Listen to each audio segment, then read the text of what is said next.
Edgar Allan Poe. Le chat noir. Traduction de Charles Baudelaire. Relativement à la très étrange et pourtant très familière histoire que je vais coucher par écrit, je n'attends ni ne sollicite la créance. Vraiment, je serais fou de m'y attendre dans un cas où mes sens eux-mêmes rejettent leur propre témoignage. Cependant, je ne suis pas fou, et très certainement, je ne rêve pas. Mais demain, je meurs, et aujourd'hui, je voudrais décharger mon âme. Mon dessein immédiat est de placer devant le monde, clairement, succinctement et sans commentaire, une série de simples événements domestiques. Dans leurs conséquences, ces événements m'ont terrifié, m'ont torturé, m'ont anéanti. Cependant, je n'essaierai pas de les élucider.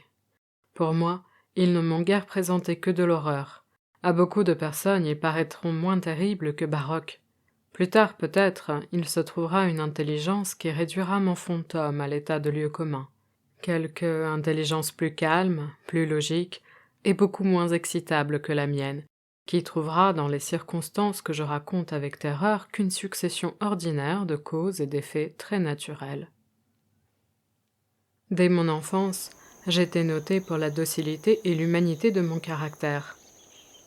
Ma tendresse de cœur était même si remarquable qu'elle avait fait de moi le jouet de mes camarades. J'étais particulièrement fou des animaux, et mes parents m'avaient permis de posséder une grande variété de favoris. Je passais presque tout mon temps avec eux, et je n'étais jamais si heureux que quand je les nourrissais et les caressais. Cette particularité de mon caractère s'accrut avec ma croissance, et quand je devins homme, j'en fis une de mes principales sources de plaisir. Pour ceux qui ont voué une affection à un chien fidèle et sagace, je n'ai pas besoin d'expliquer la nature ou l'intensité des jouissances qu'on peut en tirer. Il y a dans l'amour désintéressé d'une bête, dans ce sacrifice d'elle-même, quelque chose qui va directement au cœur de celui qui a eu fréquemment l'occasion de vérifier la chétive amitié et la fidélité de gaz de l'homme naturel. Je me mariai de bonne heure, et je fus heureux de trouver dans ma femme une disposition sympathique à la mienne. Observant mon goût pour ses favoris domestiques, elle ne perdit aucune occasion de me procurer ceux de l'espèce la plus agréable.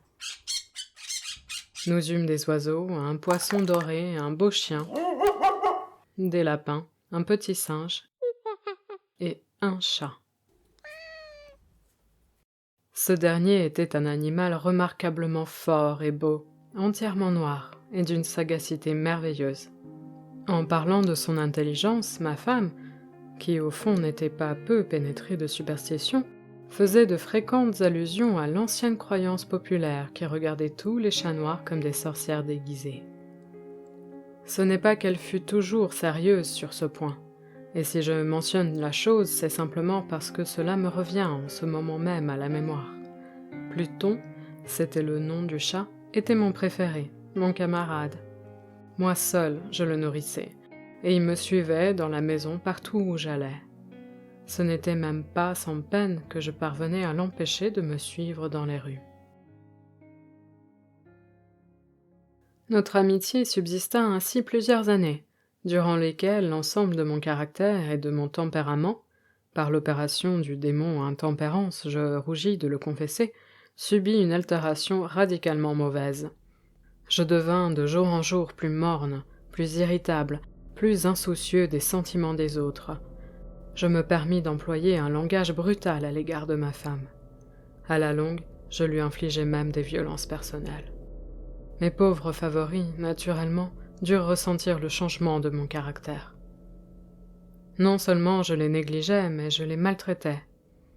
Quant à Pluton, toutefois, j'avais encore pour lui une considération suffisante qui m'empêchait de le malmener. Tandis que je n'éprouvais aucun scrupule à maltraiter les lapins, le singe et même le chien, quand, par hasard ou par amitié, ils se jetaient dans mon chemin. Mais mon mal m'envahissait de plus en plus, car quel mal est comparable à l'alcool? Et à la longue, Pluton lui-même, qui maintenant se faisait vieux et qui naturellement devenait quelque peu maussade, Pluton lui-même commençait à connaître les effets de mon méchant caractère. Une nuit, comme je rentrais au logis, très ivre, au sortir d'un de mes repères habituels des faubourgs, je m'imaginais que le chat évitait ma présence. Je le saisis, mais lui, effrayé de ma violence, il me fit à la main une légère blessure avec les dents. Une fureur de démon s'empara soudainement de moi. Je ne me connus plus. Mon âme originelle sembla tout d'un coup s'envoler de mon corps, et une méchanceté hyper diabolique, saturée de djinn, pénétra chaque fibre de mon être. Je tirai de la poche de mon gilet un canif, je l'ouvris.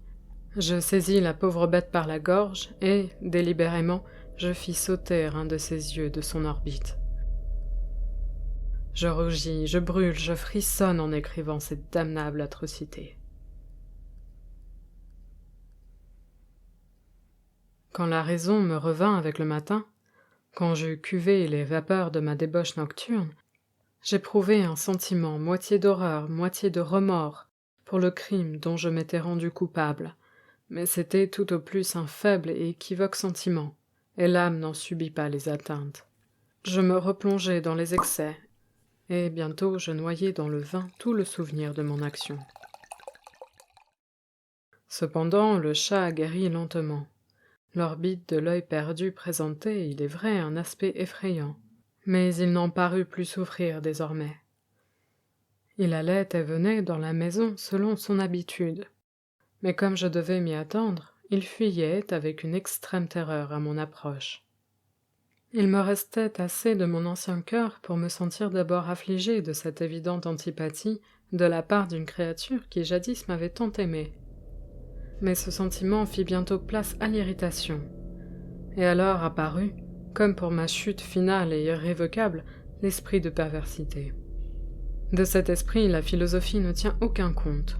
Cependant, aussi sûr que mon âme existe, je crois que la perversité est une des primitives impulsions du cœur humain, une des indivisibles premières facultés ou sentiments qui donnent la direction au caractère de l'homme.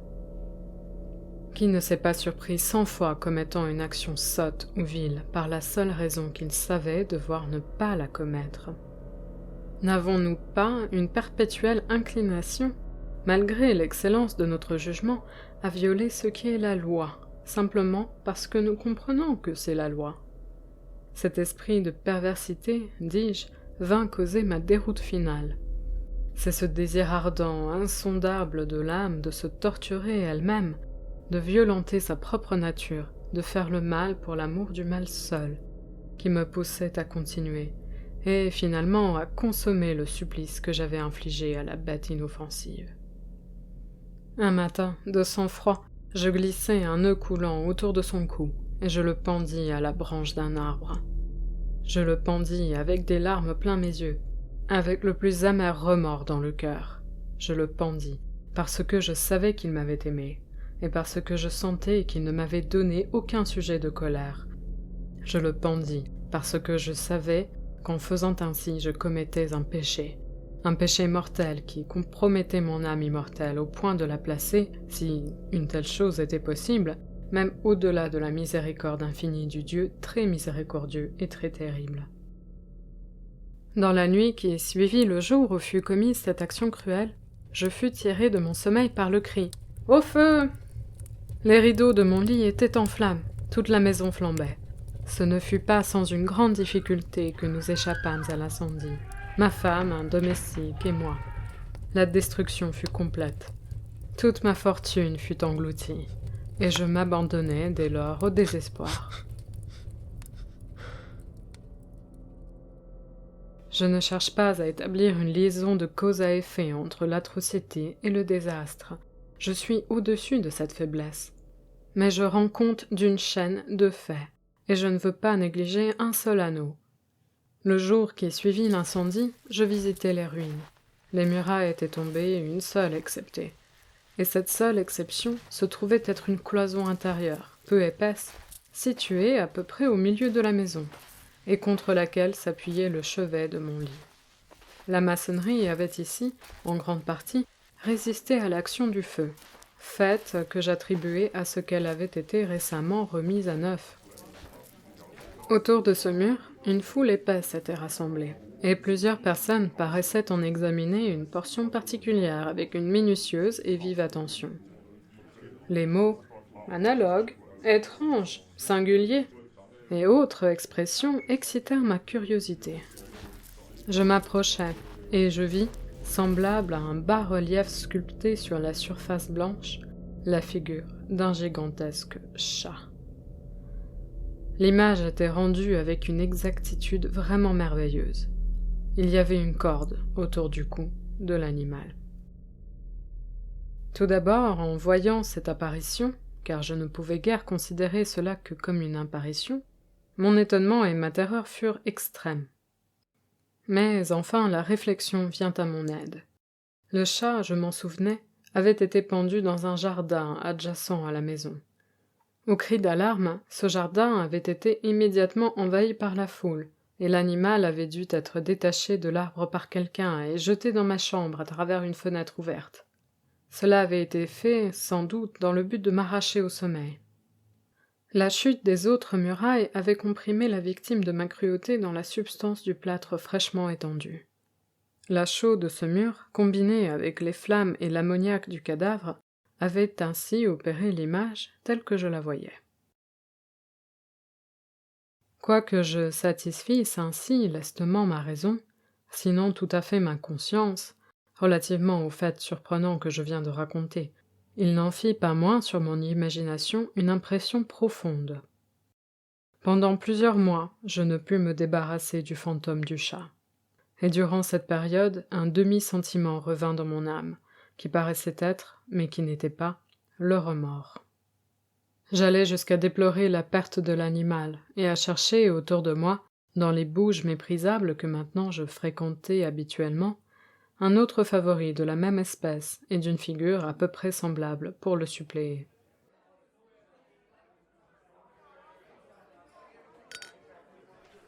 Une nuit, comme j'étais assis à moitié stupéfié, dans un repère plus qu'infâme, mon attention fut soudainement attirée vers un objet noir, reposant sur le haut d'un des immenses tonneaux de gin ou de rhum qui composaient le principal ameublement de la salle.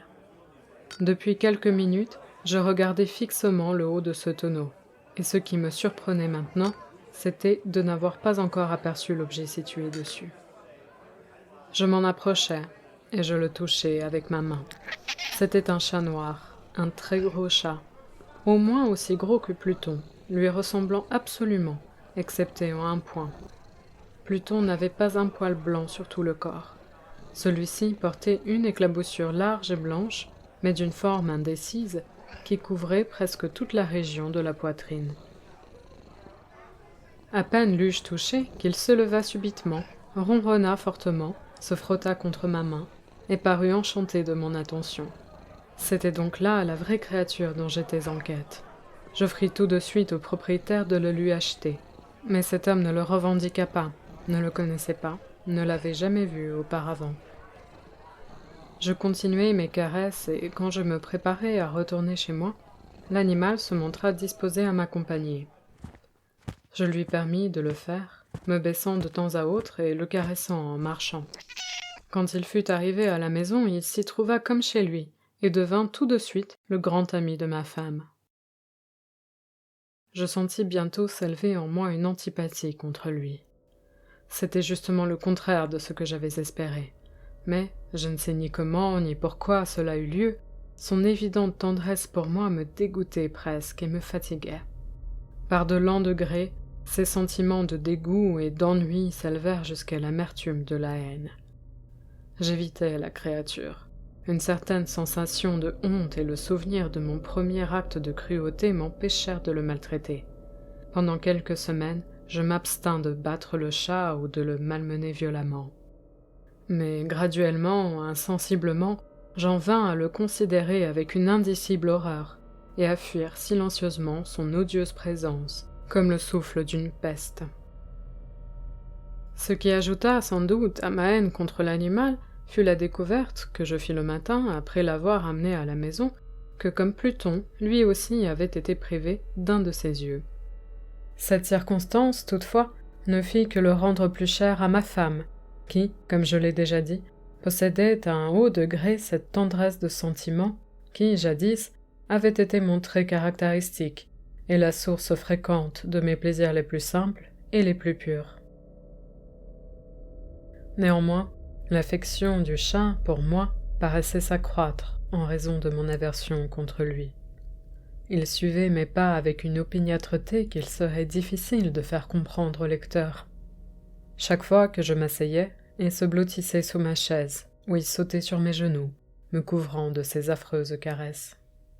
Si je me levais pour marcher, il se fourrait dans mes jambes et me jetait presque par terre, ou bien, enfonçant ses griffes longues et aiguës dans mes habits, grimpait de cette manière jusqu'à ma poitrine.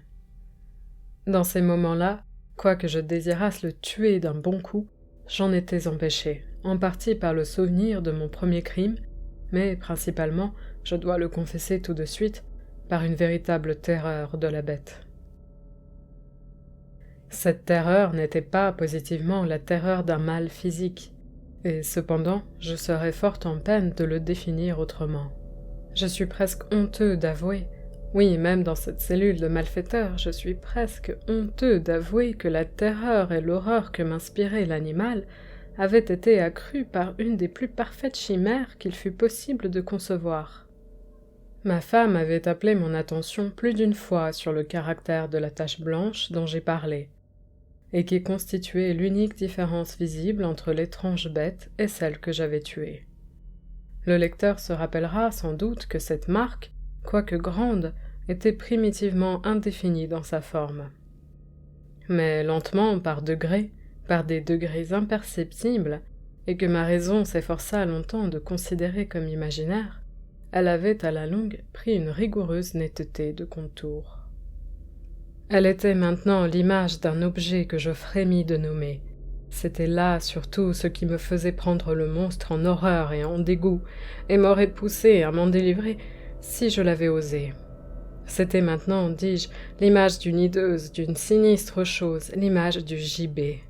Oh, lugubre et terrible machine, machine d'horreur et de crime, d'agonie et de mort. Et maintenant, j'étais en vérité misérable au-delà de la misère possible de l'humanité.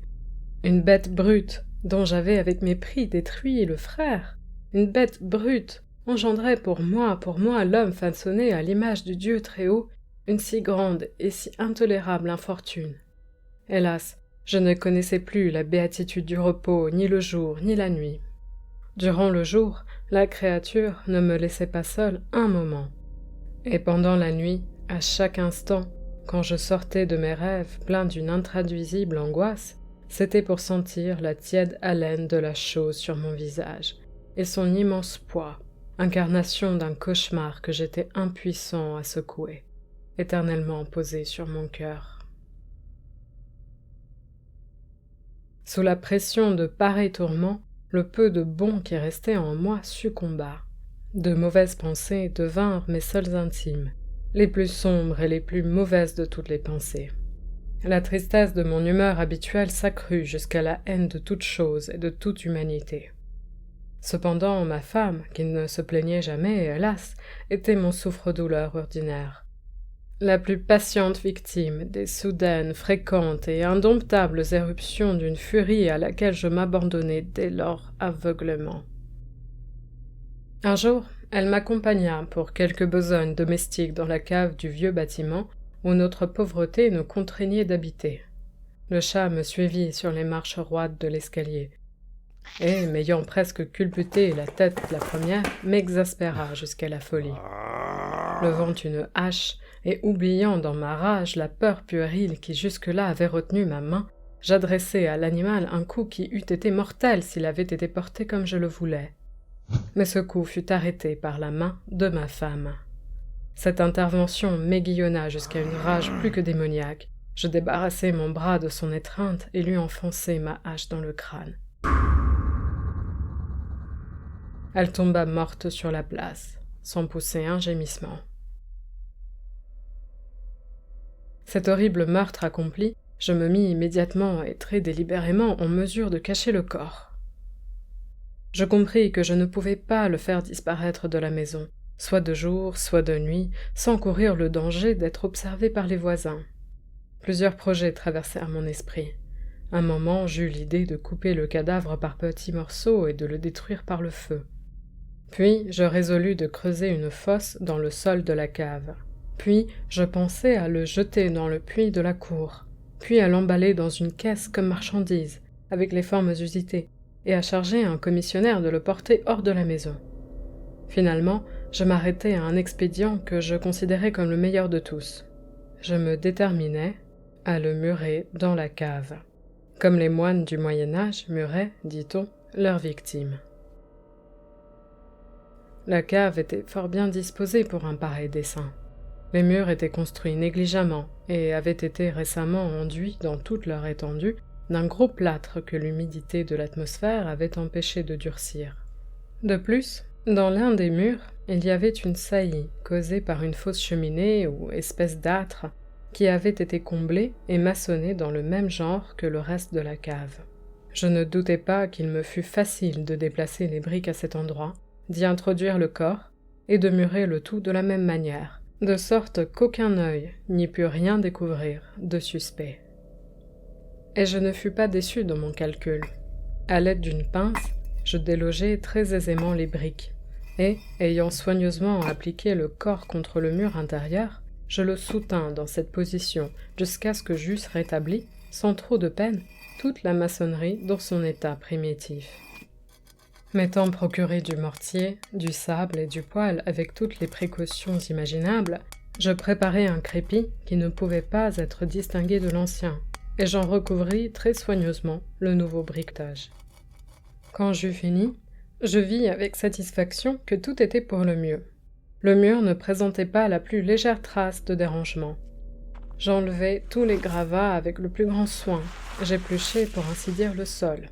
Je regardai triomphalement autour de moi et me dis à moi-même « Ici, au moins, ma peine n'aura pas été perdue. »